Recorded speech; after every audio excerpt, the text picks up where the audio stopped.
Hey everyone, you're listening to InfoQuench with Jeff, and Amy, a podcast with tips to make your life easier. covering pop culture, parenting, travel, minimalism, and more. Hey everybody, and welcome to InfoQuench. I'm your host Jeff. And I'm Amy. And this podcast, we're going to be talking about things that you may or you don't want to do these things before you go on vacation or while you're on vacation, correct? Yes, let's emphasize the things you do not want to do. So 15 things you do not want to do when you're traveling is what we're going to be talking about today. 15 things in almost a half hour. Can we do it? We can. We got to stretch these 15 things out. Let's keep it on track. All right. Number one. The first one I think is a bit obvious, but I'm going to start out with an obvious one. Ease into this a bit. Don't check your emails or your voicemail. Like, I'm talking about work email, voicemail while you're away on vacation. You make a point of not doing that. And I never get emails anyway, so yeah, when I'm on vacation, I don't really miss being on the internet, actually. Well, you know, it's hard to disconnect even if you're checking emails once a day. As soon as you read an email or listen to a message, you're drawn back into that work mindset. So if you want to truly disconnect from your technology, and there are some companies I know that even go so forward as to basically send up automatic replies and forward your emails to another person while you're away. So if you go on vacation, rather than have your emails go into your inbox, they are automatically sent to whoever's covering your duties while you're gone. And that makes you're not sense. Even aware that they're coming in. That makes sense. And that way you couldn't check them even if you wanted to.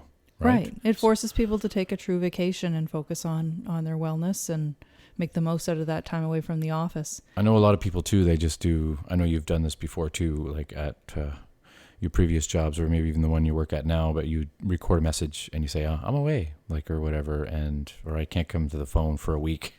I'm pretty busy. I think that's just good practice. Usually if you're away, I think most people do make that, out of office reply. But the key is to, even though you have those replies on, is also don't hop in there and check it.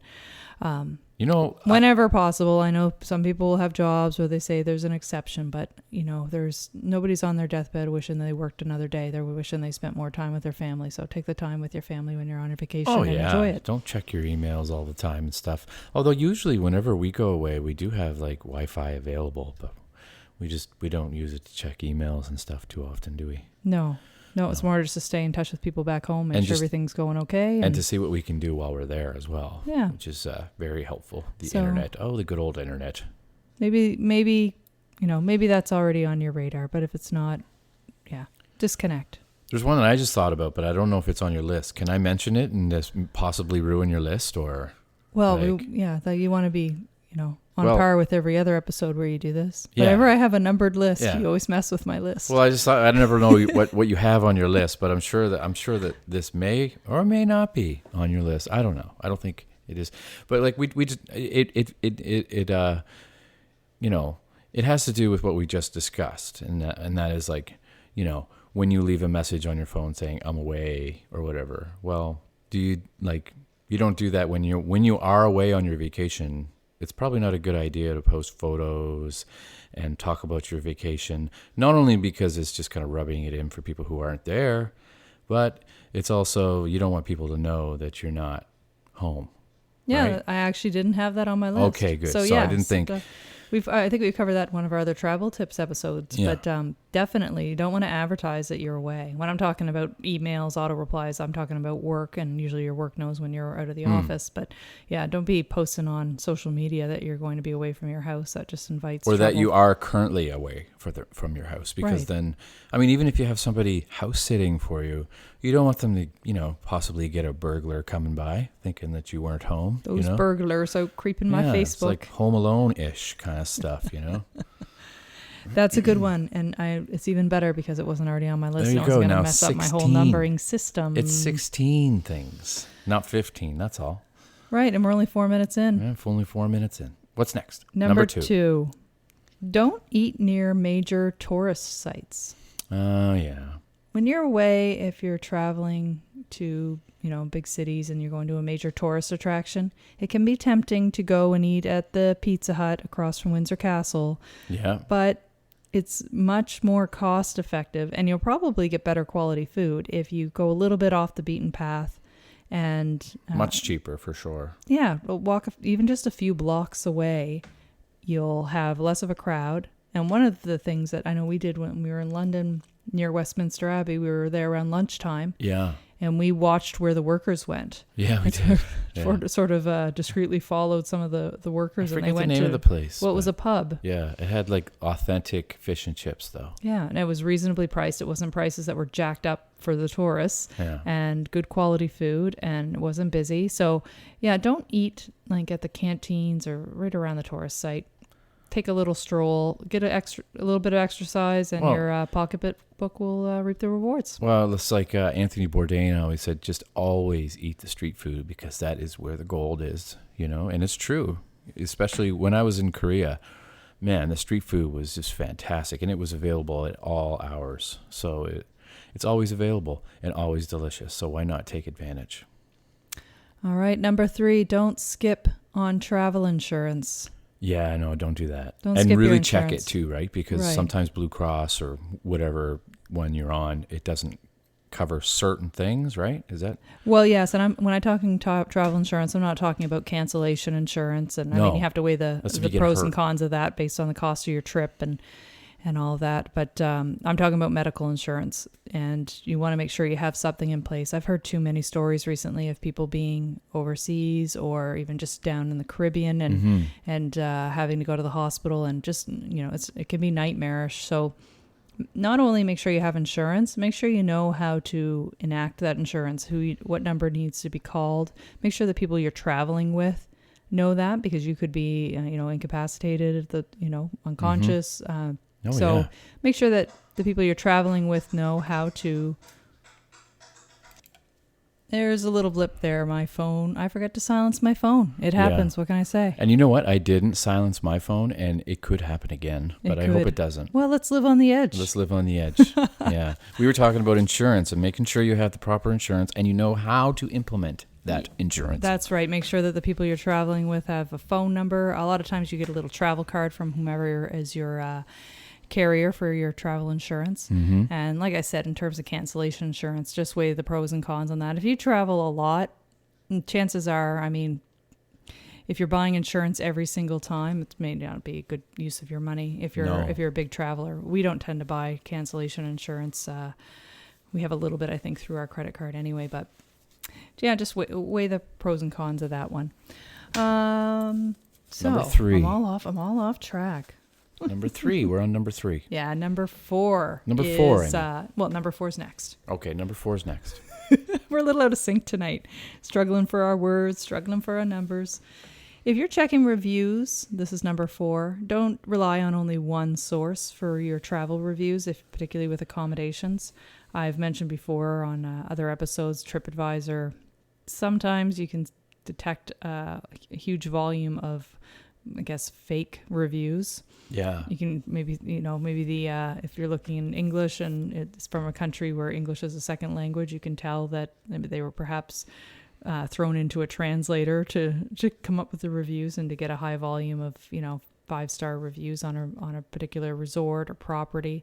So just check a few different websites, a few different sources, and make sure that you're comfortable that there's some consistently good reviews out there. Can I add too, though, when you are looking for a hotel or something like that while you're away, this is one of the things I did a little bit of research, honey. So you'll be pleased to know this. And I know I know you already know this as like a tip, but when you are looking for hotels or just looking for like a package to go away, like if you're going to Mexico or Cuba or whatever, and you are looking for the best price, and you refresh your browser, the price will continually go up because you are on the cookies. Is that in one of your things? No. And because you gave me the look. Because you have because you have the cookies enabled, and so what you have to do is you have to like get everything off your browser and look again, and then you'll get the true price. Did you know that? That's true. I've heard that, yes. Yeah. And I've noticed that before. I've searched travel packages before. The price just keeps going up when it's actually really not. It's just that's what they do because you have the cookies enabled. Right. And they're sort of tracking whether or not you're going in and visiting. And if you're contemplating it, then they think. Then they're going to hike the price up. Right. But if you clear your browser history and turn off your cookies, if however you do that, you'll get the true price for that, whatever it is you're looking for. That's a really good point. Another thing just around reviews is look at who's contributing to the review. Sometimes you can click on the contributor, particularly on TripAdvisor. If they have one friend and it's a dog, then, Well, if there's one contribution, if there's somebody who have been, a member of TripAdvisor for a decade and they've given a lot of different reviews, both good and bad, then, it's probably an authentic review. Yeah, exactly. All right. Number 5? Number five is alive. Don't take taxis. There's exceptions. If it's late at night and public transportation isn't running and it's a safer bet, then take a taxi. But if public transportation is available, take advantage of it. There are, if you're going to major cities, they have amazing subway systems that are so cost effective. Yeah. You can get your subway pass, a few days or even a weekly pass, and it's unlimited. Check out what zones you need to get a pass for, depending on what major attractions or where you want to visit within a city. And it's it's just far less expensive and super quick. It's a great way to dart around a city. You could see a lot. I will add too that when it comes to taxis, if you are going to take a taxi and you don't want to take public transportation, do a little bit of research beforehand and find out how long or how much rather the fare is for however long you're going, so you don't get ripped off, because that has happened to me actually.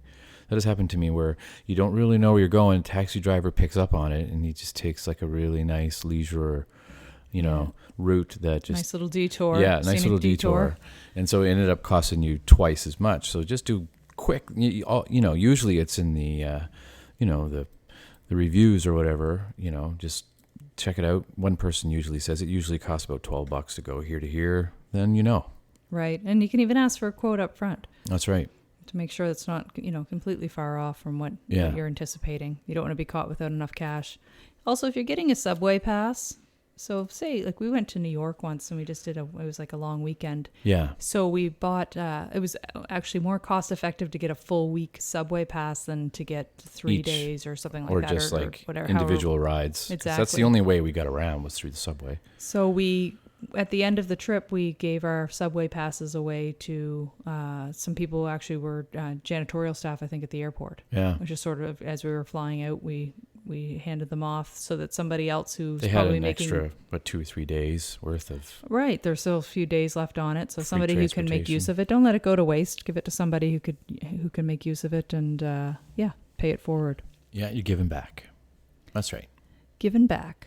Number 6, don't be afraid to talk to the locals wherever you go. Well, unless they're scary locals, but no, but in general, strike up a conversation. If you're in a safe environment, ask them, for tips on where to eat, what are the good places to visit. If you're looking to go to a club, if they might be able to give recommendations. Just be wary though of being lured into places you may not want to go. So like I said, it's you got to play it safe, but strike up the conversation, because they may have a great tip for a restaurant around the corner to get lunch that is half the price of the. That's one of my favorite things to do, is talk to locals when we go away, just to see their perspective on where they live. I mean, everybody has a different perspective, and it's nice to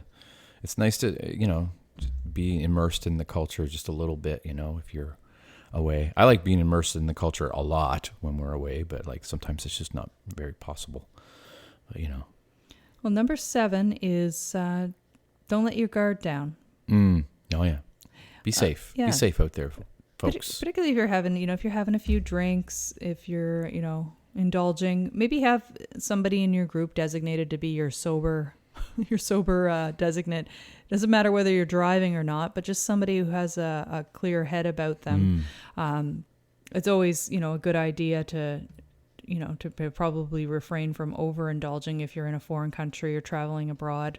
You don't want to be in a situation where you can't make decisions or, think quickly if you need to. So just don't let your guard down. Even if a country that may feel particularly safe, like a safe environment, it's still a foreign country to you. So you may not pick up on the little clues, that there could be danger about. So, always be aware of your surroundings. No matter where you go, you could go to the safest place in the world, there's going to be people who want to try to take advantage of you, pick your pocket, whatever, slip you some drugs to make you pass out. Like, you never really know, right? Well, I mean, even we're traveling within, our own country. Sometimes people get a little bit more lax because they feel comfortable. Yeah. But even within a safe city, there's usually some bad streets. The locals know those streets, but you could go strolling down one without even being aware that puts you at risk. So, don't let your guard down. Number 8. I did mention talk to the locals, but refrain from talking politics when you're traveling abroad. Unless it's welcomed. Unless the local wants to talk to you about politics.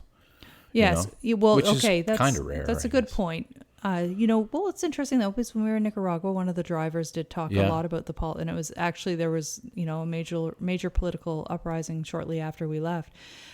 So they had a lot of hot topics in mind, but I guess it's sort of following the lead, right? Mm-hmm. Because I know, I think in some countries like Cuba, I think that Cuba, they refrain from discussing politics in general.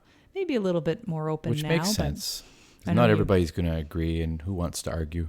Well, and sometimes some countries they can actually get into legal trouble if they're speaking ill of their governing officials and that sort of thing. So don't put them or yourself in an awkward position or in a legal position. And I agree.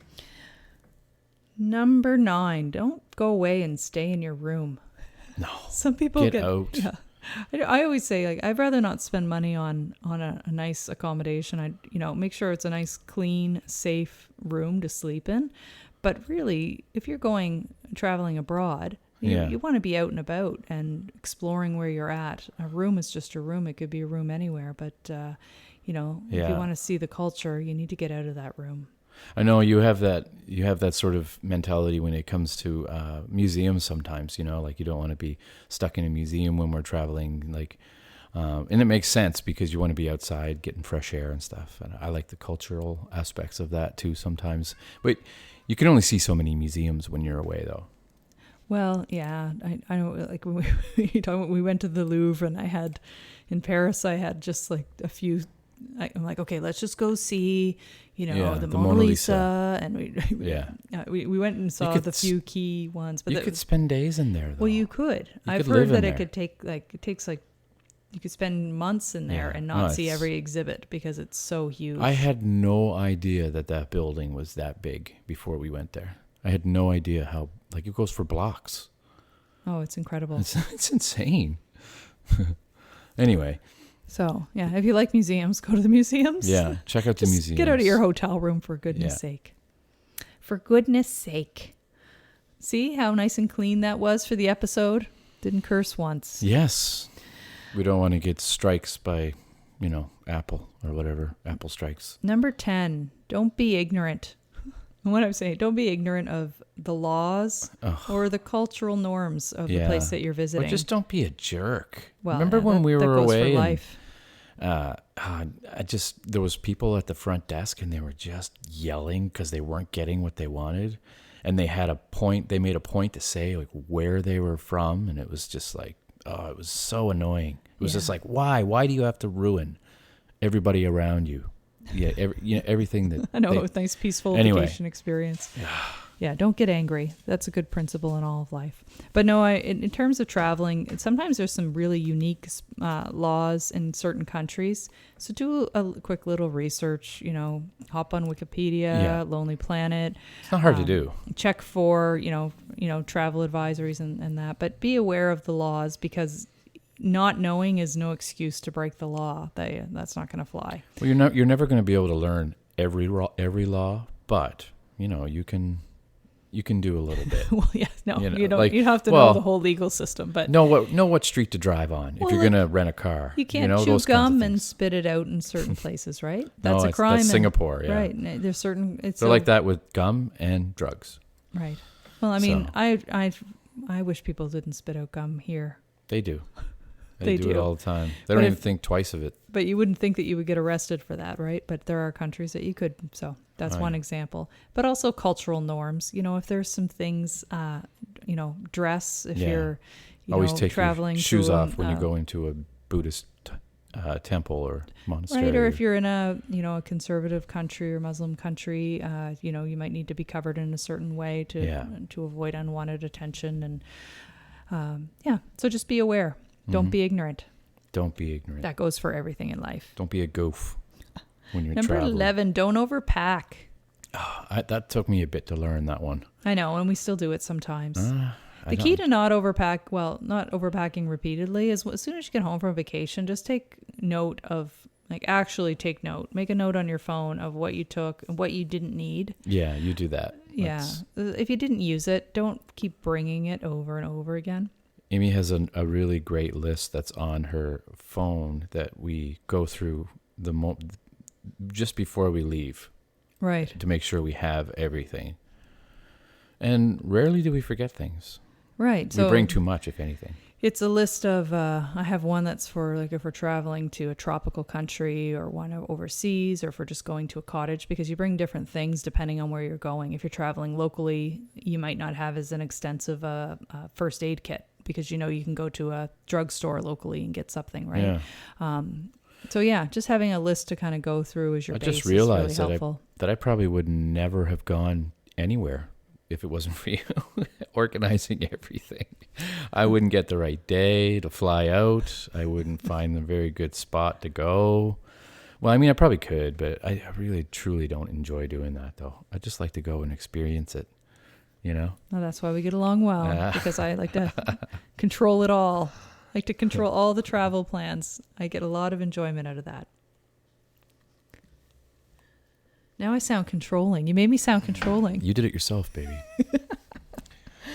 Number 12. This is fitting. Don't overplan. Don't overplan. Do some research. If anybody looked at the way we travel, they would think, overplanners. You think? Oh, yeah. Not everybody travels with this much planning beforehand. But I do that so that we don't have to spend our time planning when we're away. Oh, it works, and I love it, but a lot of people just don't do it. That's what I'm thinking. I don't know. I think there's people. Honestly, I think that the extent of the way people travel, when they're planning, I mean, for the most part, I mean, maybe I'm generalizing, but I think they just find out a place to go, find out what to take with them, pack it, and go.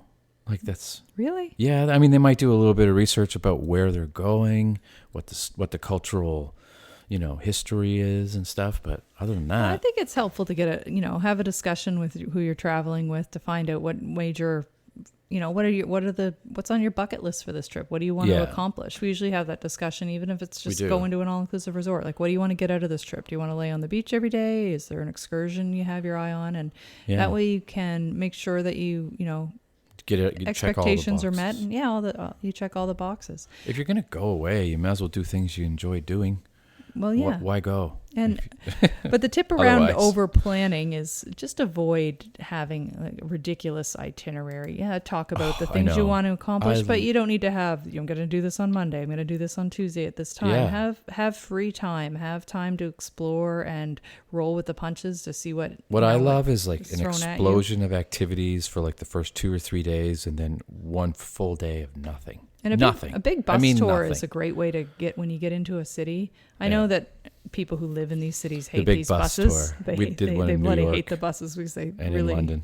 They really jam up the streets for the locals. But they're hop on, hop off. So if you don't have to take a taxi to one place that you want to go. Yeah, during the day when the big buses are running, if you have a pass, you can use them for your transportation. There's pros and cons for sure. It's a good way to see your major attractions and check off those boxes, and then they snarl the traffic. Yeah, that's the big thing, really. Yeah. But, they're there anyway, so take advantage of them. Yeah, take advantage of them. We certainly do. We find it, we did one in Edinburgh too, right? Remember? Yes, and in New York and London. London and Paris. Paris, right, yeah. So, and you get to see all, you don't leave the city not laying eyes on some of the major, historical at least you drive by it. And it's you can hop off if you want. It's an open top too, usually, and it's not bad. And you usually get some great photography too. It's a great way to take shots. All right, 13. We kind of talked. Don't be rushed. Don't be rushed. Check your flight times and your connection times too. Don't be rushed when you're traveling, with transfers, and you don't want the stress Sometimes of not it's making inevitable. a connection. Give yourself a buffer because your flights are going to run late. You're going to have delays in your luggage. So Remember when we almost ran through customs thinking that we were going to miss our flights? I do remember. Oh my God. We That got was yelled horrible. at pretty good there. Yeah. What are you guys doing? I didn't even know there was customs. It was bad. I Yeah. thought customs were going to be when we landed in the country for that particular flight. That was the And U.S. too. The U.S. And they were, and they, yeah, well, I mean, they just barked at us. they did. They didn't, And we still they made did warn you though, like we could have thrown you in jail for that. I know. Or something like that. I hate airport runs. They're the worst runs. You almost got me to follow you though. That was what was crazy. You were like, come on, let's go. And you're like, you wanted to run right through the turnstile, like where you're supposed to show your ID and everything. Well, I didn't know. And I was like, I You're don't making know. me relive this I don't know, whole honey. experience. I know. And I remember as soon as we got on the plane, I'm like, I need a drink. Oh yes, I do remember that. Yeah, and we quickly forgot about it and gave Yeah. up that stress because Yeah. we made the flight. When we were running toward, I remember this too. Sorry, just quickly. We were running towards the flight, and people we didn't even know were going, "You can do it! You can do it!" They Do were. you remember that? I do. They were cheering us on It was so funny. as we were running through the gates. And to like try they're to get like, to "You're our gonna gate." make it! You're And we gonna did. do it!" Those people were And right. we did. Yeah. Okay. Number 14. Don't travel with people you don't mesh with. Yeah. It's not a good time. I don't think we've ever done that. Like if you're just starting out a new friendship, it's not a good time to say, "Hey, folks, let's all go on a 10-day vacation No. in a very, taxing, stressful environment." Yes, that's right. And get to know each other better. Travel I with know. people you already know. That people who are going to roll with the punches. And you gotta have that balance too. I gotta say this one too. You gotta have that balance with your own schedule and then like group schedule. You gotta make time for yourself and like whoever you're with. Do you know what I mean? Yes. You don't always have to be meeting in the lobby at a certain time. You could do something else, and then the other group could do something else. You know what I mean? That's right. That's okay to do. And I mean, that's sort of our perspective on traveling. So we tend to travel with people Yeah, who have that same perspective. that's right. That don't want to overplan. If they that don't, are we don't okay travel with them. Simple as that. Yeah. Yeah. So yeah, don't just, that's not the time to be building and starting a friendship. Yeah. And my last one is number 15, and it is don't panic when Don't things panic. go off track. Ah. Yeah, because things will inevitably happen. You'll get off on the wrong subway stop, but you know what? It's just a subway stop back to where you were. That's right. Don't freak out. Yeah, even if you're in a very sketchy neighborhood, when you come up from your subway stop happened. and you have That's to put your happened with hoods up us. and pretend that That's happened in you're Brooklyn. not tourists. Yeah, that was crazy. Yeah. Well, not crazy, but just something we weren't used to. But you know what? When the things go off track, that makes the best stories. It does. If everything is, is easy and goes exactly as planned, it's boring. Yeah. Whether it's a day you spend power puking because Yeah, that was you. after I asked you to get me filtered water. Yeah. Yeah, and then I didn't. Yeah. And then you got really sick. Yeah. Yeah, I remember that. But the guy was not worried about it. He was not. He's You trusted him. I know. I You trusted. trusted the local I to tell you trusted that the water locals. was okay. I know. And then I paid for it for Yeah. 24 hours. Just that was quick though. You got over that pretty quick. Yeah. Little dysentery, whatever you call it. Dysentery. Dysentery. Dysentery. Yeah, I saw the ceiling. I remember the ceiling of that room very well. The ceiling fan. The ceiling fan. I actually took a picture of it because that was my view for 24 hours. Yeah. But you know what? It makes a great story. We Horrific just and disgusting arrived and and we're like, graphic. "Hey, but it was- everybody, how's it going?" And then Amy's like, Where's "Where's the bathroom?" Amy?" Yeah. So anyway, that's kind of not a great way to promote traveling at the end. But Well, you know what? Not all travel is like roses. no, Sometimes it's an adventure. You step in crap, and you got to just get it off. and it's just like the move rest on. of life. Yeah. Things happen in the rest of our lives and we deal with it. So do the same thing on your vacation.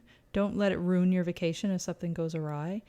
Get up, Yeah. dust yourself off, and enjoy, what days remain. And if you enjoyed these tips, definitely go back in our catalog at InfoQuench and check out our other podcasts. I mean, come on. Oh, yeah, we got all kinds of travel Yeah. tips. Thanks for listening, everybody. All right, bye-bye. Bye-bye. Thanks for listening. Be sure to visit InfoQuench.com to subscribe and catch up on past episodes. You can also check out InfoQuench on Facebook, Twitter, and Instagram. Till next time.